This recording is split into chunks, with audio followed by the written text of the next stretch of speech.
मित्रांनो, माझ्या यूट्यूब चॅनलमध्ये तुमचं मनपूर्वक स्वागत आहे।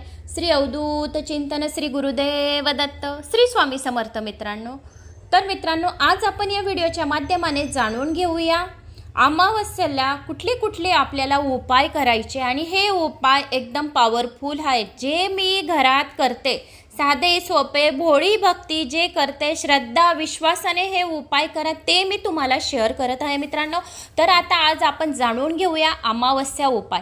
तर ही अमावस्या सर्वात मोठी अमावस्या आहे। तर प्रत्येक महिन्याची जी पण अमावस्या येते ना मित्रांनो, ती सर्वात महत्त्वाची असतात। पा अमावस्याच्या दिवशी खूप काही कोणाला राग द्वेष येतो, कोणी कोणी खूप भांडणं करतं, कटकटी करतं, विनाकारण डोके लावतं। बघून घ्या तुम्ही, घरात कोणी ना कोणी एक व्यक्ती असा तुम्हाला भेटून जाईल की चुका नसतात तरी पण काही ना काही वादविवाद करतात। तर हे का होतं? पितृदोषामुळे। ज्या घरात विनाकारण कटकटी होत राहिल्या म्हणजे या पितृदोषा कारणामुळे या कटकटी होतात। तर आपल्याला ह्या पितृदोषापासून सुटका मिळायला पाहिजे आणि घरातील कायमची कटकट दूर व्हायला पाहिजे, कायमची दरिद्रता दूर व्हायला पाहिजे। यासाठी आपल्याला काही छोटे छोटे उपाय करावे लागतात। तर मित्रांनो, दिवस तर पूर्ण जातो। हर एक लेडीज तुमच्यापासून या माझ्यांपर्यंत हर एक बाई स्त्री मुलगी जी पण सून आहे ती आपल्या घराला स्वर्ग बनवण्याची कोशिश करते। तिला असं वाटतं की आपलं घर एक मंदिर व्हायला पाहिजे, खूप चांगलं आपल्या घरात पॉझिटिव्ह ऊर्जा पाहिजे, आपल्या घरात सुद्धा सतत माता लक्ष्मीने अखंड कृपा राहायला पाहिजे। यासाठी ती खूप झटपट करत राहते, पण तिला काहीच उमजत नाही की आपल्या घरात आपण एवढं व्यवस्थित वागून सुद्धा आपल्या घरात वादविवाद आणि भांडणं का होतात। नवरा बायकोंचे भांडणं होतील, सासू सुनांचे भांडणं होतील, मुलगा आईचे भांडणं होतील, नाही तर मुलगा, आजकाल काय झालंय, मुलं आई वडिलांना दाबून मारतात, ते त्यांची पावर दाखवतात। तर हे सुद्धा आई वडिलांना आता सहन होत नाही। त्यासाठी आपल्याला हे मुलं हट्टीपणा करतात, तर आपले मुलं सुद्धा चांगले पाहिजे, संस्कारी पाहिजे, हे सर्वात जास्त विचार करतं तर ती आई असते, एक माता असते। तिला असं वाटतं की आपल्या मुलाने आपलं सर्व काही ऐकायला पाहिजे, आपल्या सुनेने आपलं ऐकायला पाहिजे। हर एक सासूला असं वाटतं की माझी सुनेने माझं ऐकायला पाहिजे असं। तर यासाठी आपल्याला घरातील जो पितृदोष असेल पहिले तो नष्ट करा। जर पितृदोषांना शांत करायचं आहे तर या दिवशी तुम्हाला पिंपळाच्या झाडाखाली एक दिवा लांब वातीचा मोहरीच्या तेलाचा लावा। मोहरीचं तेल नसणार तर तिळाच्या तेलाचा लावा, तिळाचं तेल नसेल तर जे घरात असेल तुमचा त्या तेलाचा दिवा लावा। कारण जर पिंपळाच्या झाडाखाली अमावस्येच्या दिवशी एक दिवा जर लावला आपण तर पितृदोषापासून सुटका मिळते। पिंपळाच्या झाडाखाली एक कलश घ्या, त्या कलशामध्ये पाणी घ्या, पाण्यात गंगाजल टाका, थोडी साखर नाही तर गूळ टाका। पितृदोष प्रसन्न होण्यासाठी हा उपाय आहे, घरगुती अगदी श्रद्धा आणि विश्वासाने करा अगोदर। तर त्या पाण्यामध्ये पाणी घ्या, पाण्यात गंगाजल नंतर दूध घ्या, दुधात गूळ नाही तर साखर घ्या, फूल असेल तुमच्याजवळ ते फूल टाका, काळी तीळ असेल तर काळी तीळ टाका। पितृदोष लवकर दूर होतील आणि प्रसन्न सुद्धा होतील, घरातील कटकटी दूर होतील। तर ते तुम्ही कळसा घेऊन पिंपळाच्या झाडाजवळ जा आणि ओम नमो भगवते वासुदेवाय नमः या मंत्राचा जप करत करत पिंपळाच्या झाडाच्या मुळाशी हे पाणी टाकून या, 2 अगरबत्ती लावून द्या आणि एक लांब वातीचा दिवा। पितृदोषासाठी लांब वातीचाच दिवा घ्यायचा, कारण पितृंचा आशीर्वाद लांब म्हणजे आपल्याला जन्मोजन्मी आणि आपल्या पिढ्यानपिढ्या आपल्या पितृंचा आशीर्वाद राहण्यासाठी आपल्याला लांब वातीचा दिवा लावायचा आहे। तर असा हा एक उपाय तुम्ही पितृदोष अमावस्येच्या दिवशी दूर करण्यासाठी हा उपाय मी तुम्हाला सांगितला। दुसरा उपाय, सर्वात अगोदर एक दिवस अगोदर तुम्ही घरातील तुमचे रूम आहेत, छोटा असो मोठे असो केवढं बी घर असो तुमचं, मागच्या रूमपासून अगोदर जाळे काढा। घरातील जाळे हे सर्वात अगोदर दरिद्रताची निशाणी। जर घरात तुमचे जाळे आहे, कातण्या आलेल्या आहे, कुठं मच्छर उडत आहे, खूप काही जाळे लोंबकत आहे, अगोदर जाळे घरातून फटक करा। पूजा नाही केली, दिवे नाही लावले कुठे तरी पण चालेल, पण सर्वात अगोदर तुम्ही घरातील जाळे काढा आणि घरात स्वच्छता करा। अमावस्येच्या एक दिवशी नाही तर अमावस्याला तरी जाळे काढायचे। जर अमावस्येच्या दिवशी आपण घरात जाळे जुळे फुटकार केली, स्वच्छता केली म्हणजे दरिद्रता बाहेर निघते। सर्वात मोठी गोष्ट ही आहे। घरात जर तुमचे जे जुने पुराणे कपडे आहेत जे आपण वापरत नाही, खूप गठोडे पोटले तुम्ही बांधून एकाकडे कान्याकोपऱ्यात कुठे ठेवलेले आहे, तर ती निगेटिव्ह ऊर्जा त्या पोटल्यांमधून या तुम्ही जे कपड्यांचं गठोडं बांधलेलं आहे तिथून ती निगेटिव्ह ऊर्जा येते आणि घरात कटकटी घुसतात. सर्वात अगोदर हे गठोडे बाहेर काढा. इलेक्ट्रॉनिक्स वस्तू जर तुमच्या घरात असतील तर अमावस्येच्या दिवशी बंद इलेक्ट्रॉनिक्स वस्तू बाहेर काढा. तुटलेले फुटलेले भांडे किचनमध्ये नको, हे दरिद्रताचा निशाणी आहे. तुटलेल्या आरशात तोंड बघायचं नाही, हे निगेटिव्ह ऊर्जा आणि आपले आयुष्य कमी करण्याची निशाणी आहे. तर घरातील हे सुद्धा तुम्ही हे 2-3 कामं मुख्य करा. अमावस्येच्या दिवशी सर्वात अगोदर हे जाळे वगैरे काढले, रिकामे कपडे जे आपण वापरत नाही ते बाहेर काढले. पोळ्यांचे कपडे सुद्धा स्वच्छ पाहिजे. जे आपण इगलमध्ये पोळी ठेवतो तर इगलाची जे पोळी ठेवतो त्यामध्ये बी पोळ्या टाकताना कपडे एकदम पांढरे शुभ्र आणि स्वच्छ पाहिजेत. त्याच्याने सुद्धा पॉझिटिव्ह ऊर्जा असते. तर हे काम सुद्धा त्या दिवशी करायचे. देवांचे कपडे जुने फाटलेले नको. देवांचे कपडे सुद्धा जुने फाटलेले पुरे विसर्जन करा. जिथं आपले तुम्ही जिथं फूल हार जे विसर्जन करतात नदीमध्ये या कुठं करत असणार, त्या पिशवी तुमची पूजेची असेल तर देवाचे कपडे सुद्धा फाटलेले फुटलेले जुने पुराणे सर्व विसर्जन करा. आपण कसे चांगले कपडे घालतो तर देवांचे कपडे पण फोटो पुसायला मूर्ती पुसायला स्वच्छ हवे. देवाऱ्यात त्या दिवशी सर्वात अगोदर देवारा सुद्धा स्वच्छ करायचा आहे. छान देवांच्या पाण्यात तुम्हाला दूध दही पंचामृताने देवाऱ्यात जे देव आहे जेवढे असतील तेवढे देवांना पंचामृताने अंघोळ घाला. एक घीचा दिवा, एक तेलाचा दिवा, फुलं, छान उदबत्ती लावा. कालभैरवाष्टक ऐका. त्या दिवशी 11 वेळा कालभैरवाष्टक आणि 1 वेळा वल्गा सुक्त.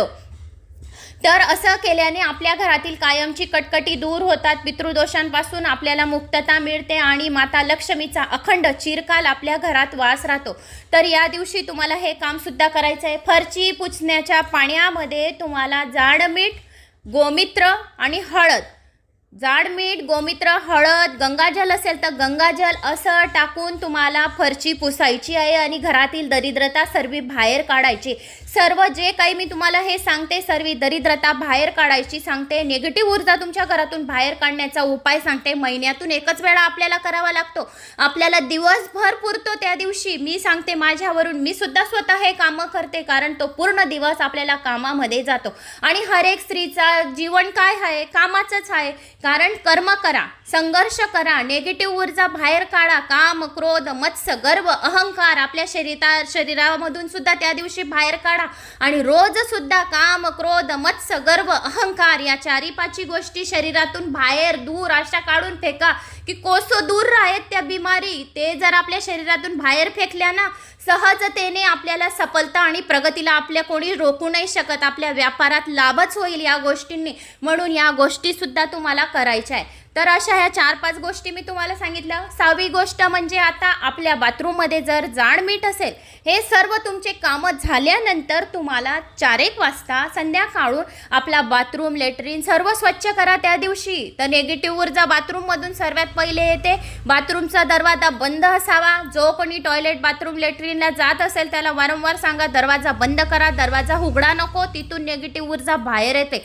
आणि त्या दिवशी तुम्हाला जाड मीठ एका काचेच्या ग्लासमध्ये नाही तर एखादी वाटी असेल त्यामध्ये जाड मीठ एका कोपऱ्याला ठेवून द्या. म्हणजे निगेटिव्ह ऊर्जा त्या मिठामध्ये जाते आणि घरातील झगडे ताण तणाव हे दूर होतात. 6वी गोष्ट, आपल्या उंबरठ्याला हळदीचं लेपन अमावस्येच्या दिवशी करायचं आहे. त्या हळदीचं लेपन इतकं सुशोभित वाटतं मित्रांनो. हळदीच्या लेपनने लक्ष्मी माता खेचून आपल्या घरात येते आणि कायमस्वरूपी वास करते. त्या दिवशी आपल्याला देवाऱ्यातल्या जे माता लक्ष्मी आहे या कुलदेवतेला खिरीचा नैवेद्य द्या. खीर, पुरी, आलूची भाजी, काय पण बटाट्याची भाजी, जी तुमच्या घरात भाजी आवडत असेल ती करा. पण नैवेद्याला खीर एकदम आवर्जून करा. कारण अमावस्येच्या दिवशी खीर केल्याने माता लक्ष्मी सर्वात लवकर प्रसन्न होते. तर तुम्हाला या दिवशी खिरीचाच भोग लावायचा आहे, तांदळाची खीर. नंतर तुम्हाला संध्याकाळी 6-6:30 नंतर 6-5 नंतर या 6 नंतर पॉझिटिव्ह ऊर्जा पुऱ्या दिवसभर पाहिजे. अगोदर मनामध्ये श्रद्धा आणि विश्वास पाहिजे मनामध्ये. तर संध्याकाळी 6 वाजता आपल्या मुलांना कोणाची नजर लागली असेल, कोणाचा दोष लागलेला असेल, या कटकट करत असतील, या चिडचिड करत असतील, या हट्टीपणा करत असतील तर आईने आपल्या मुलांच्या अंगावरून ओवाळून टाका. ही एक वस्तू म्हणजे आपली मुलं आपलं ऐकतील. हर एक आईला वाटतं की आपली मुलं आपल्या ऐकायला पाहिजे, आपल्या मुलांना कोणी नाव नको ठेवायला पाहिजे असं हर एकाला वाटतं. तर आपल्या मुलांच्या अंगावरून तुम्हाला एक वस्तू ओवाळून फेकून द्या. जर मोहरी असेल मसाल्याच्या डब्यात तर सर्वांच्या घरी मोहरी राहते, तर ती मोहरी हातात घ्या आणि त्याला दरवाजाजवळ बसवा 6 वाजता आणि 7 वेळा क्लॉकवाईज त्याच्या अंगावरून फेकून द्या. लहान असो मोठे असो किती पण वयाचे असतो तर आईने हे उपाय करा. आणि बायकांनी बी आपल्या नवऱ्याच्या अंगावरून मोहरी उतारून फेका. कोणी पण नजर लागली असेल तर ती सुद्धा नवऱ्यांच्या अंगावरून उतरून फेकून दिली म्हणजे ते पण शांत राहतात. डोकं दुखतं केव्हा केव्हा, जर आपल्याला नजर झाली तर डोकं दुखतं, तर ते नजर उतरवण्यासाठी आपल्याला मोहरी अंगावरून उतरवून फेकून द्यायचे. आणि ज्या व्यक्तीला सर्वात जास्त नजर होत आहे आणि उतरतच नाही आहे तर 1 लिंबू घ्या. लिंबू 7 वेळा क्लॉकवाईज उतारायचा आहे आणि गॅसवर जाळा. तो लिंबू काळा पडेल आणि मग तुम्ही डस्टबिनमध्ये टाका, या नाली असेल तुमची कुठं गटारीत टाका, नालीत टाका, तर बाहेर बी टाकला तर चालेल. आणि हातपाय धुवून मग वरती या. 1 लिंबूचा तुम्ही हा उपायसुद्धा करू शकता. आणि मिठाने सुद्धा तुम्ही नजर उतारू शकता. ते मीठ पाण्यात टाकायचं आहे. मीठ फेकलं जात नाही, किंवा बी मीठ पाण्यातच टाकतात. मीठ ही लक्ष्मी असते, तर मिठाने सुद्धा 7 वेळा तुम्ही उतारू शकतात नजर.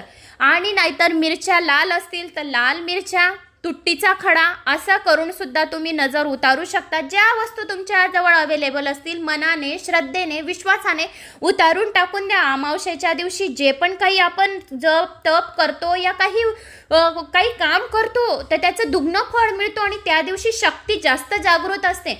अमावस्येच्या दिवशी केव्हा बी कुठलीही नेगेटिव्ह ऊर्जा जर तुम्ही काही करणार ना, जर भांडणं जर करणार तर त्या दिवशी तुमची नेगेटिव्ह ऊर्जा जास्त राहील, जास्त जोर येईल भांडणांना. जर तुम्ही पॉझिटिव्ह ऊर्जाने देवाची पूजापाठ करणार तर देवाचा तुम्हाला एकदम उत्साह वाटेल.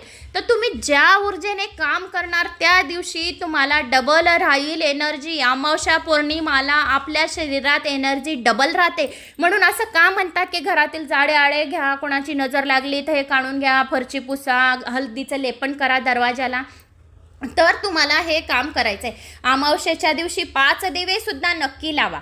तर 5 दीपदान तुम्हाला कसे करायचे, 33 महिन्यांनी येणारा हा पुरुषोत्तम मास, श्री हरी श्री विष्णूचा मलमास, धोंड्याचा महिना हा 33 महिन्यांनी येणारा हा आहे. तर या दिवशी तुम्हाला 5 दीपदान, पिठाचे म्हणा, कणकेचे म्हणा, या तुमच्याजवळ ज्या पंत्या असतील तर त्या तुम्ही लांब वातीच्याच लावायच्या आहे. तर अमावस्येच्या दिवशी कुठं कुठं दिवे लावायचे. सर्वात प्रथम तुम्हाला शिवमंदिराच्या चौकटावर आपल्या मनाच्या इच्छा बोलून तुम्ही शिवाला प्रार्थना करून चौकटावर 1 दिवा लावा.